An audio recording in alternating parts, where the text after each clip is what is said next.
안녕하세요. 네, 홍성규의 진보TV 주간 뉴스 브리핑 2월 셋째 주 방송 시작하겠습니다. 오늘은 2월 19일입니다. 오늘도 5가지 소식 가지고 왔는데요. 먼저 노동계 소식입니다. 건설노조에 대해서, 물론 민주노총 전체에 대해서 이 윤석열 정부의 혐오와 탄압이 점점 본격화되고 노골화되고 있는데, 그 가장 첫 번째 타겟이 작년에 화물연대 파업이었다면 이제 본격적으로 두 번째 타겟으로 건설노조를 겨냥하고 있는데요. 그러다 보니까 정부에서 이 건설노조와 관련해서 수많은 악의적인 흑색 선전들도 난무하고 있습니다. 이와 관련한 기사 2가지 먼저 소개시켜 드리겠습니다. 첫 번째는요, 지난 16일 날 민주노총 건설노조와 법률가 단체들이 공동으로 기자회견을 열었어요. 왜 열었냐면 아마 뉴스에서 그런 거 보셨을 거예요. 정부에서 건설 현장에 대해서 불법을 절대로 용인할 수 없다. 윤석열 대통령부터 그런 얘기를 하고 있죠. 그러면서 불법 현장을 단속하고 있다. 이런 얘기를 하고 있는데, 실상을 들여다보니까 불법 현장을 단속하는 게 아니라, 예를 들면 불법 현장이란 뭐겠어요? 예를 들면 당연히 사용자 측에서 노조가 불법적으로 뭐를 강요한다, 요구하고 있다, 협박하고 있다, 이렇게 뭔가 이 고소를 하면 경찰이 가서 조사를 해야 되는데, 그게 아니라 경찰이 아예 각본을 짜가지고 곳곳에 건설 현장들을 들이닥치고 있다는 거예요. 구체적인 사례를 한번 들어보겠습니다. 지난해 12월 인천 영종의 한 아파트 재건축 현장에서 별안간 경찰이 찾아와서 노동조합이 불법 행위를 했다는 내용의 진술서를 현장 소장에게 서명하라고 요구를 하는 일이 있었습니다. 뒤이어 경찰의 광역수사대까지 찾아오더니 현장 소장을 붙잡아 놓고 수시간 동안 진술서에 서명하라고 강요를 했다고 합니다. 또 다른 아파트 건설 현장에서도 비슷한 일이 벌어졌어요. 고용 문제를 두고 노사 갈등이 전혀 없었던 곳이었는데 경찰들이 찾아왔고 사측 관계자에게 교섭 과정에 협박은 없었는지를 캐물었습니다. 그리고 역시 미리 작성해온 진술서에 서명할 것을 강요를 하고 있다는 거죠. 이런 일들은 지금 전국 곳곳에서 벌어지고 있는 것 같은데요. 이 배경에는 윤석열 대통령의 이 지시에 이어서 경찰청은 지난해 12월 8일부터 200일간 건설 현장의 불법 행위를 단속하겠다면서 대대적인 수사에 착수를 했는데요. 문제는 이 경찰이 제시한 주요 단속 대상에는 건설사의 불법 행위는 쏙 빠진 채 노조 활동에 대한 내용만 나열이 돼 있다는 겁니다. 최근 단속 과정에서 건설노조 조합원을 구속하는 등, 이게 어떻게 성과라고 또 얘기를 하더라고요. 이런 성과를 낸 경찰관들은 대거 특진을 했고요. 윤희근 경찰청장이 직접 충북의 충주나 울산 등을 찾아다니면서 보란듯이 특진 임용장까지, 그러니까 상장을 주면서 다니는 거예요. 건설노조를 수사해라, 건설노조 조합원들을 구속해라, 이렇게 독려하고 있다는 거죠. 이런 분위기 속에서 어떻게든 혐의를 덧씌우기 위한 경찰의 무리한 수사가 이어지고 있다. 이게 당연히 건설노조의 입장일 수밖에 없죠. 그래서 민주노총 법률원의 권두섭 변호사는 실제 현장에서 벌어지는 상황을 전하면서 거의 고소 고발 사주, 이거 어디서 들어보셨죠? 고발 사주. 이게 뭐냐면 검찰이 국민의힘, 예전에 그 선거 때 국민의힘에게 고발을 사주했다는 거예요. 민주당 의원들을 고발해라, 이런 식으로. 근데 이건 거의 이 정부가, 경찰이 사측을 쫓아다니면서 노조를 고발해라, 이렇게 고소 고발 사주 아니냐라고 꼬집을 수밖에 없었죠. 권 변호사는 서울과 인천 지역 경찰이 건설사 현장 소장에게 배포했다는 고발 양식을 그 근거로 들었는데요. 이 문서에는 건설노조의 불리한 내용으로 진술을 유도하는 상세하고 구체적인 예시가 적혀 있었다고 합니다. 지금 도대체 불법이 어디에서 자행되고 있는지, 그리고 저는 이런 뉴스를 볼 때마다 정말 경찰은 민중의 지팡이, 이런 얘기도 있지만 이게 정말 민중의 지팡이인가? 대한민국 경찰에 대해서 정말 심각하게 불신을 하지 않을 수밖에 없는 상황이 돼 있는 거죠. 두 번째는요, 이 건설노조 현황 관련해서 혹시 그런 얘기 들어보셨어요? 타워크레인 기사의 원예비. 이게 뭐냐면 이제 타워크레인 기사들의 경우에는 공식적인 임금 외에도 원예비를 받아왔다는 거예요. 그리고 이것을 정부나 경찰에서는 뭐라고 얘기하고 있어요?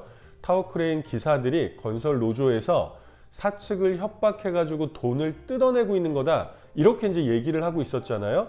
그런데 이 타워크레인 기사의 원래비는 공식적이고 정당한 임금이다 라고 하는 첫 번째 판결이 법원에서 내려졌습니다. 타워크레인 운전기사들이 건설업체로부터 급여와 별도로 받던 원예비가 사실상 노동의 대가인 임금의 성격을 가진다는 법원 판결이 나왔어요. 원예비를 임금으로 본 것은 이번이 처음인데요. 광주 고법에서 지난 16일 날 전남 담양군에 있는 공사업체에서 일어났던 그리고 고소당했던 이런 사건과 관련해서 이렇게 이제 판단을 내렸다는 거죠. 당시에 이제 운전기사들은 업계 관행이라고 하면서 시간의 수당 및 원예비 명목으로 그 건설 산업 쪽에 요구를 했었고 이게 쭉 지급이 되었었는데요. 1심에서는 이 원예비가 부당이득이다 라고 이제 판단을 했었어요. 근데 이게 항소심에 가서 1심 판단이 뒤집어졌죠. 항소심 재판부는요, 대한건설산업과 기사들 사이에는 원예비 상당의 돈을 증여하기로 하는 내용의 묵시적 계약이 있었다. 기사들은 이에 따라 원예비를 받은 것이었고, 이 문제가 왜 발생했냐면 하청업체인 철근 콘크리트 업체의 타워크레인 기사들에 대한 원예비 지급은 수십 년간 지속되어 온 관행으로서 기사들에게 원예비는 사실상 근로의 대가인 임금의 성격을 갖게 되었다라고 명시를 했다는 거예요. 원래비 지급 관행뿐이 아니라, 그러니까 이게 왜 지급 관행이 돼 있냐면 계약서에도 이게 다 들어가 있다는 거죠. 시공사의 시방서에 대한건설산업과 같은 하청업체가 원래비 등을 견적 금액에 반영해서 입찰할 것이 규정된 것도 원래비 지급에 대해서 의사합치가 있다고 본 근거가 되었습니다. 이 기사들을 대리했던 민주노총 광주법률원의 김성진 변호사는 정부는 원래비 요구가 공갈에 해당한다고 주장하고 있는데, 하지만 이번 판결에서 원래비가 노동의 대가인 임금에 해당하고 시공사와 철근 콘크리트 회사, 타워크레인 기사 사이에 원래비에 대한 의사합치가 있었다고 판단한 것을 고려하면 당연히 공갈이 아니다 라고 얘기를 했고요. 원래비는 어떤 구조에서 기사와 타워 임대업체가 근로계약을 체결은 하지만 작업 지시는 원청사 또는 전문 건설업체가 하는 기형적인 고용 구조에서 비롯된 임금체계 문제이기 때문에 이거는 노사 간에 해결될 문제이지 정부가 공갈죄 운운하면서 개입할 문제는 아니다 라고 명확하게 이 변호사가 또 덧붙이기도 했습니다. 어떻게 좀 명쾌하게 풀리셨나요? 네. 세 번째 소식은 정치면 소식인데요. 정말 열받는 일이 아닐 수 없습니다. 지금 국민의힘에서 당대표 및 최고위원 선거가 진행이 되고 있잖아요. 근데 최고위원에 출마한 태영호 국민의힘 의원이 원래 북한 외교관이었다가 탈북을 했고 강남이죠. 강남에서 당선된 국민의힘 의원이에요. 근데 이 사람이 지난 13일 날 제주도에서 열렸던 이 전당대회 및 합동 연설회 때부터 이른바 4.3 망언, 그러니까 제주 4.3 항쟁의 뒤에는 북한과 김일성이 있었다라고 하는 발언들을 쏟아내기 시작하면서 난리가 났죠. 지난 13일 날 이 연설회에서 태영호는 당시 제주 4.3 사건은 명백히 북의 김일성의 지시에 의해서 촉발했다라는 보도자료까지 배포를 했어요. 그래서 김씨 일가에 의해 자행된 사건이라고 주장을 했는데, 당연히 현장이었던 제주도에서부터 부글부글 성토와 규탄이 이어짐에도 불구하고 13일 날 첫 발언 이후에 14일 날에도 똑같은 발언을 했고요. 제주 4.3 사건은 김일성 지시설은 부인할 수 없는 역사적 사실이다. 또 15일 날에도 자신의 페이스북에다 글을 올려가지고 남로당의 중앙위에 직접적 지시가 없었다는 주장은 터무니없다라고 연 사흘째 계속해서 망언을 하고 있다는 거예요. 문제는 뭡니까? 문제는 국민의힘이 이에 대해서 아무런 조치도 취하고 있지 않다는 거죠. 정말 기가 막힌 일인데요. 사실은 정부에서도 예를 들면 5.18도 마찬가지고 4.3도 마찬가지고 공식 진상 보고서를 내잖아요. 정부가 지난 2003년 10월에 확정했던 제주 4.3 사건 진상조사 보고서에는요, 태원호 의원이 주장했던 이런 얘기는 전혀 근거가 없다고 들어가 있어요. 그리고 정부 보고서 발간 이후에, 그러니까 정부의 공식적인 판단이 내려진 이후에도 이 연구자들에 의해 발굴된 자료에도 4.3이 북한이나 남로당 중앙당과 관련됐다는 자료는 없죠. 최근에 연구자들은 오히려 4.3의 발발 원인으로 당시 미군정 시대의 경찰의 횡포와, 경찰 또 나오네요. 이북에서 넘어온 청년들로 구성된, 얘기 들어보셨죠? 그 무시무시했다는 깡패 집단 서북 청년회의 제주 도민들에 대한 만행을 주요한 원인으로 꼽고 있죠. 그래서 지금 제주 지역에서는요, 4.3 역사 왜곡 처벌법을 만들어야 된다. 그러니까 5.18 특별법 기억나시죠? 광주 5.18 항쟁, 민중항쟁과 관련해서도 공식적인 판단이 다 내려졌음에도 국민의힘 의원들을 필두로 해서 여러 이 극우 집단들에 의해서 계속해서 역사 왜곡이 되니까 5.18 특별법이 제정이 됐잖아요. 5.18 역사 왜곡을 처벌할 수 있는, 이에 준해서 4.3 역사 왜곡 처벌법을 마련해야 된다라는 목소리가 쏟아질 수밖에 없죠. 오영훈 제주지사 또한 기자회견을 열어서 국민의힘은 정부가 정의를 내리고 여야 합의로 국회가 인정한 4.3의 진실을 부정하고 있는 태영호 의원을 제명하고 제주도민에게 사과해야 된다라고 얘기를 했고요. 제주에 지역구를 둔 의원들도요, 태영호를 국회 윤리위원회 징계안을 제출하기도 했습니다. 사실은 이것은 우리는 예를 들면 이미 그 모두가 공유했던 그리고 정리했던 이 역사는 뒤로 가기 어렵다라고 생각을 하고 있고, 대통령을 잘못 뽑아봤자 민생이 어려워지거나 이렇게 생각할 수 있지만, 대통령을 잘못 뽑아놨더니 민생은 물론이거니와 이 그동안 우리가 사회적으로 어렵사리 합의해오고 정리했던 역사적 진실마저도 뒤집히고 있는 정말 극악한, 정말 뭐라고 얘기할까요? 반동의 시대라고 얘기할 수 있을 것 같아요. 이 반동의 시대를 목도하고 있습니다. 우리 시민들의 정말 그 투쟁이 전면적인 이 반동 정권, 보수 정권에 대항하는 투쟁이 필요한 시기가 아닐까 싶습니다. 네 번째 소식도 사회면 소식인데요. 경제 얘기 들고 왔어요.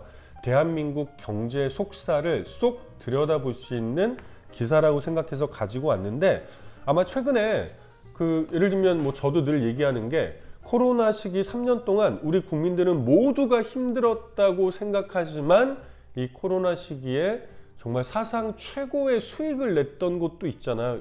바로 은행입니다.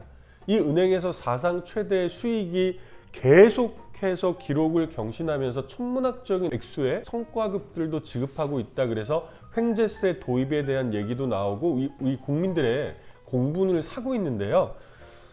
근데 이 은행에서 올렸다는 사상 최대의 수익들이 외국으로 줄줄이 빠져나가고 있다는 소식이에요. 그래서 대한민국 경제 구조가 이렇게 생겼구나라고 볼 수 있을 것 같아요. 잠깐 여러분 기억나실 거예요. 원래 우리나라의 은행들이 지역은행까지 엄청나게 많았다가 외환위기가 터졌을 때 은행이 정리가 됐잖아요. 외환위기가 일어나고 나서 우리나라 은행산업은 현재 신한, KB국민, 하나, 우리, 여기까지가 시중의 4대 은행이고요. 농협은행까지를 포함한 이 5대 은행이 원화 예수금 기준으로 77%, 대출금 기준으로 67%의 시장을 점유하는 과점 시장이 되어 있어요. 근데 이 시중의 4대 은행이 어마어마한 수익을 올리고 있다는 것이죠. 지난해 실적을 결산한 1월부터 대형 은행들은 돈잔치를 벌이고 있어요. 사상 최대 실적을 올렸기 때문인데요. 문제는 뭐예요? 외국인 지분율을 봐야 된다는 겁니다.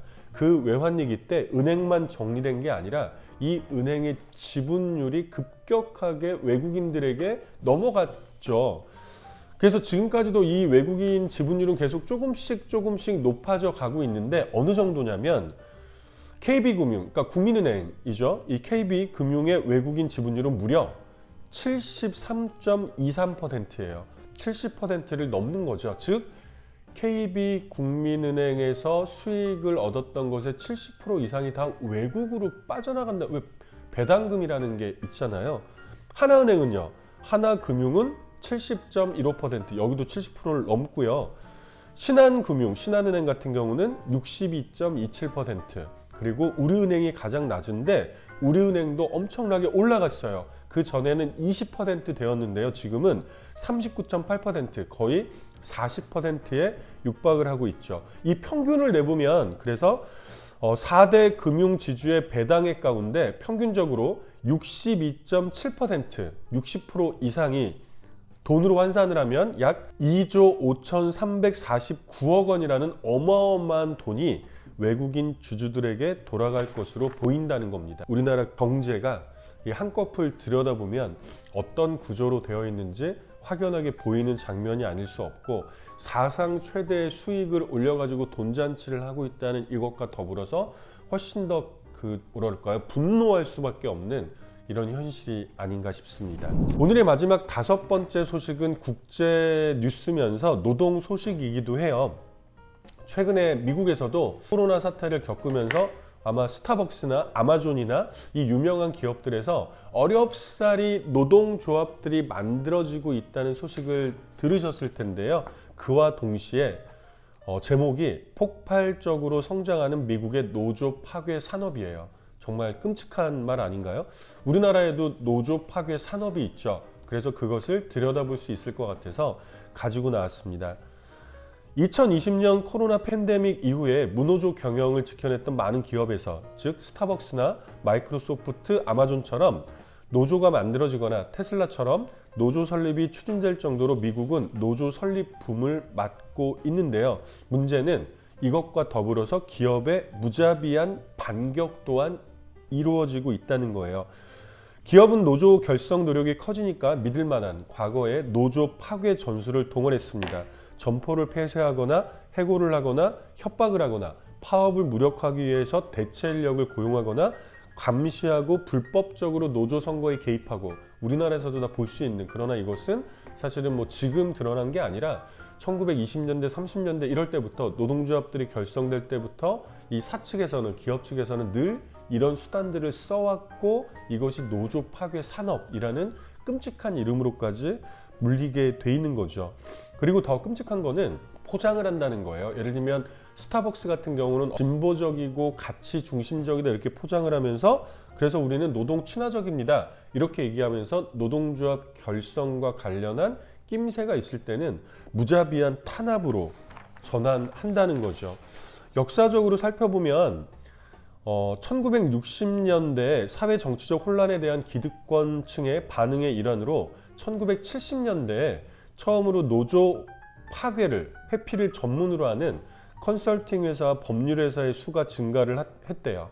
이 가장 앞자리에 서는 것은 미국의 취약한 노동법의 모든 허점을 이용하는, 그러니까 법망을 피해가는 어떤 집단들, 변호사 군단들이 있겠죠. 그리고 이 노조 파괴 산업은 단일체인 것은 아니지만 이 업계 내부에, 즉 사측에, 뭐 이런 표현이 어울릴까? 우리가 지금 노동자들은 맨날 연대해야 된다고 얘기하잖아요. 이 사측의 연대와 단결력이 굉장히 높다는 거예요. 이 상류층의 결속력은 뿌리가 깊죠.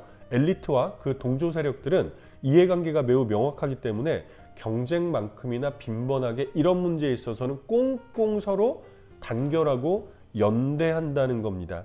그리고 이 컨설팅 회사들은 수많은 이 비즈니스 네트워킹을 맺는데, 예를 들면 그 수많은 컨퍼런스, 우리가 보면 무슨 뭐 회의라든지 컨퍼런스라든지 뭐 이런 게 있잖아요.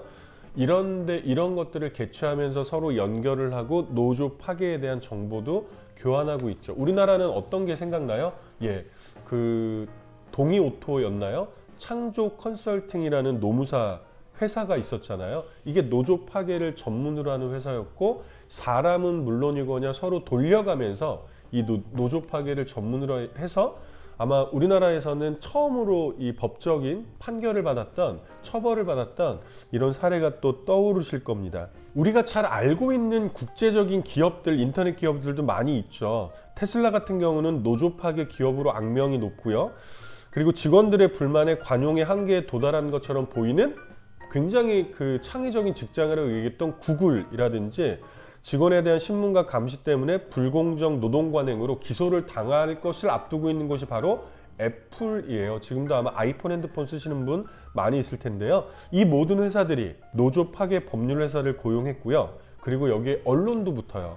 뉴욕타임스나 워싱턴 포스트, 애틀랜틱 등의 매체도 노조 파괴 컨퍼런스에 참석하면서 노조 활동을 억압하고 있습니다. 심지어는 미국에서는 그래도 우리나라처럼 대학은 진보적인 곳, 대체적으로 이렇게 얘기를 하기도 하지만 대학도 예외가 아니다. 오늘날의 미국 대학은 투자 포트폴리오를 갖추고 막대한 기부금과 부동산을 통해 영리를 추구하는 이미 사업이 되어버렸다. 우리나라 대학들도 많이 그렇죠. 그렇기 때문에 대학 당국은 노조 결성을 저지하기 위한 노조 파괴 법률회사에 200만 달러를 지출한 피츠버그 대학교처럼 저임금 대학원생과 겸임 교수들의 조직화를 막기 위해서 온 힘을 쏟고 있고요. 우리나라는 또 어떤 게 있어요? 어용노조라는 게 있죠. 미국에도 똑같아요. 옛날에는 사이비 노조를 만들었는데 이 형태가 지금은 어떻게 바뀌었냐면 법적으로 노조는 아니면서 마치 다양한 계층의 직원들의 복리를, 우리도 직원협의체 이런 거랑 비슷한 거예요. 그런 모임들을 만들어서 또 노조에 대항하고 있는 거죠. 최근에는 이런 모임을 직원 리소스 그룹이라고 부른대요. ERG라고 불리는데요. 이게 과거에 사이비 노조를 대체하고 있다는 거죠. 이런 아주 다양한 방식으로, 게다가 이제 또 어떤 것까지 나오냐면, 와, 이들은 정말 밥 먹고 24시간 내내 노조 파괴만 고민하는 거잖아요. 치밀한 고도의 심리전까지 벌여요. 예를 들면 미국에는 다양한 인종들이 있잖아요. 이 인종들 사이에 그 인종 차별주의라든지 이런 것들을 아주 다양하게 이용하는 거죠. 예를 들면 이런 거예요. 어떤 그 사업장에 관리자가 흑인일 경우에, 예를 들면 근데 노조를 만들면 관리자의 항의를 하거나 이렇게 뭐 제안을 하거나 해야 되잖아요. 근데 이걸 어떻게 몰고 가요? 조합원들이 흑인인 관리자를 인종차별하고 있다. 흑인이기 때문에 공격하고 있다. 이런 방식의 정말 아주 치사하고 치밀한 심리전들을 곳곳에 또 막 이렇게 끌어들여 가지고 노조를 파괴한다는 거예요. 그럼에도 불구하고, 이런 엄청난 노조 파괴 전략에도 불구하고 스타벅스나 아마존 같은 곳에서 최근까지 이런 데는 노조가 정말 힘들 거야 라고 했던 곳에서도 노동조합은 여전히 만들어지고 있죠. 저는 이것이 역사의 정방향이라고 생각합니다. 우리나라도 마찬가지고요. 최근에 우리나라는 그동안 무노조 경영이라는 말도 안 되는 이유로 유명했던 삼성은 제가 지금까지 말했던 모든 노조 파괴 전략을 다 사용해왔던 곳이잖아요. 이 삼성에서도 곳곳에서 노동조합이 만들어지고 있는 것과 같은 내용이 아닐까 싶습니다. 미국 노동운동에 알려지지 않은 역사라는 책이 있는데, 이 책을 썼던 켈리라는 사람은 이렇게 얘기했습니다.